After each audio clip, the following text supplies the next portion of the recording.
Bike ಮತ್ತು ಕಾರಿನ ನಡುವೆ ನಡೆದ ಭೀಕರ ರಸ್ತೆ ಅಪಘಾತದಲ್ಲಿ ಬೈಕ್ ಸವಾರ ಗಂಭೀರವಾಗಿ ಗಾಯಗೊಂಡು ಚಿಕಿತ್ಸೆಗೆ ಸ್ಪಂದಿಸಿದೆ. ಸಾವನ್ನಪ್ಪಿದ ಘಟನೆ ನಡೆದಿದೆ. ಮೃತರನ್ನು ನಾವೂರು ಗ್ರಾಮದ ಹೊಡಿಕಾರು ನಿವಾಸಿ ಚಂದ್ರಹಾಸ ಎಂದು ಗುರುತಿಸಲಾಗಿದೆ. ಉಜಿರೆ ಧರ್ಮಸ್ಥಳ ರಸ್ತೆಯ ಕನ್ಯಾಡಿ ಸೇವಾಧಾಮದ ಬಳಿ ಈ ಅಪಘಾತ ಸಂಭವಿಸಿದೆ.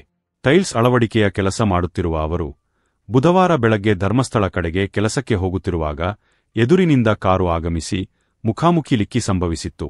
ಚಂದ್ರಹಾಸ ಅವರ ತಲೆ ಹಾಗೂ ಕಾಲಿಗೆ ಗಂಭೀರ ಗಾಯವಾಗಿತ್ತು. ಅವರನ್ನು ಉಜಿರೆ ಆಸ್ಪತ್ರೆಗೆ ಸಾಗಿಸಿ ಬಳಿಕ ಹೆಚ್ಚಿನ ಚಿಕಿತ್ಸೆಗೆ ಮಂಗಳೂರು ಆಸ್ಪತ್ರೆಗೆ ದಾಖಲಿಸಲಾಗಿತ್ತು. ಘಟನೆಯ ಕುರಿತು ಬೆಳ್ತಂಗಡಿ ಸಂಚಾರ ಪೊಲೀಸ್ ಠಾಣೆಯಲ್ಲಿ ಪ್ರಕರಣ ದಾಖಲಾಗಿದೆ.